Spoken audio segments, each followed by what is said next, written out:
രണ്ട് ദൈവങ്ങൾ ഇവിടെ ഉണ്ട്. ഒന്ന് ബാലിന്റെ ആരാധന, രണ്ട് ജീവനുള്ള ദൈവത്തിന്റെ ആരാധന.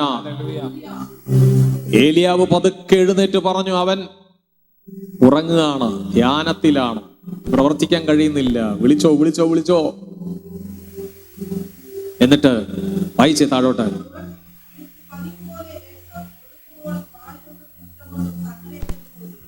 അവരവരുടെ ആരാധന പ്രകടമാക്കി. വാളുകൊണ്ടും കുന്തം കൊണ്ടും ഒക്കെ തങ്ങളുടെ ശരീരങ്ങളെ മുറിവേൽപ്പിച്ചുകൊണ്ട് രക്തമൊഴുക്കി. എന്നിട്ടും മറുപടിയില്ല. യാഗത്തിൽ തീ ഇറങ്ങുന്നില്ല. ഞാൻ ആത്മാവിൽ നിങ്ങളോട് ഒരു കാര്യം കൂടെ പങ്കുവെക്കട്ടെ പ്രിയമുള്ളവരെ. ആയുധങ്ങൾ കൊണ്ട് ശരീരത്തെ മുറിവേൽപ്പിച്ചിട്ട് രക്തമൊഴുക്കിയിട്ട് പ്രസാദിക്കുവാനായിട്ട് അവരുടെ ദൈവം അവരിൽ പ്രസാദിച്ചില്ല. അവരുടെ ദൈവം പ്രവർത്തിച്ചില്ല. അവരുടെ ദൈവം ബാലിന്റെ പ്രവൃത്തി നിഷ്ഫലമായി കിടക്കുമ്പോൾ ഇവിടെ ഇതാ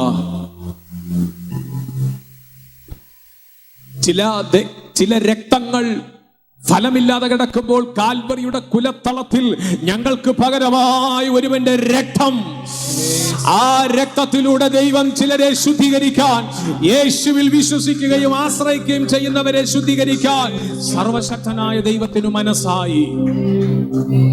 ഫലമില്ലാത്ത അനേക രക്തങ്ങളെ കാണാം, പക്ഷേ ഫലമുള്ള ഒരു രക്തം, അത് നമ്മുടെ കർത്താവ് യേശുവിന്റെ രക്തമാണ്. ദൈവത്തിന്റെ വചനം പറയുന്നു, യേശുവിന്റെ രക്തം നമ്മുടെ സകല പാപവും പോക്കി നമ്മെ ശുദ്ധീകരിക്കുന്നു. ഹല്ലേലൂയ. ഓക്കെയാട്ടെ, ഞാൻ ദൈവത്തെ സ്തുതിക്കുകയാണ്. വേഗത്തിൽ നമുക്കൊരു ഏലിയാവിന്റെ ചില കാര്യങ്ങളുമായി ബന്ധപ്പെട്ട് ചിന്തിക്കണം. നോക്കിയാട്ടെ, അടുത്ത് വായിച്ചാട്ടെ. അപ്പോൾ ഏലിയാവ്, 30ാമത്തെ വാക്യമാണ്, ശ്രദ്ധിച്ചാട്ടെ. അപ്പോൾ ഏലിയാവ് എന്റെ അടുക്കൽ വരുവീനെന്ന് സർവജനത്തോടും പറഞ്ഞു. അടുത്തത് ഏലിയാവിന്റെ ഊഴം വന്നു. ഇവിടുത്തെ വിഷയം ഇതാണ്. 2 തോണിയിൽ കാൽ വെച്ചിരിക്കുന്നവരോട് പറഞ്ഞു, നിങ്ങൾ എത്രത്തോളം 2 തോണിയിൽ കാൽ വെക്കും? ബാൽ ദൈവമെങ്കിൽ അവനെ ആരാധിക്കുക, യഹോവ ദൈവമെങ്കിൽ അവനെ ആരാധിക്കുക. രണ്ടും കൂടെ ഒരുമിച്ച് കൊണ്ടുപോകരുത് എന്ന് ഏലിയാവ് സന്ദേശം പുറപ്പെടുവിച്ചിട്ട് ഒരു തീരുമാനം പറഞ്ഞു. ഒരു യാഗ സമയം ക്രമീകരിച്ചിട്ട് ആ യാഗത്തിന്റെ മേൽ തീ വയ്ക്കാതെ, ആ യാഗമൃഗത്തെ ദഹിപ്പിച്ചു കളയത്തക്ക നിലകളിലുള്ള തീ നാം വിളിക്കുന്ന ദൈവത്തിൽ നിന്ന് വരണം. അത് നിങ്ങൾ വിളിക്കുന്ന ബാലാണ് ദൈവമെങ്കിൽ ആ ബാലിനെ നിങ്ങൾ ആരാധിച്ചോ. അതല്ലെങ്കിൽ നിങ്ങൾ യഹോവയാണ് തീ ഇറക്കുന്നെങ്കിൽ യഹോവയെ ആരാധിക്കണം. തീരുമാനം വന്ന് ബാലിന്റെ 450 പ്രവാചകന്മാരും പരാജയപ്പെട്ടു നിൽക്കുന്ന ഇടത്ത് ഉച്ച സമയം വന്നു.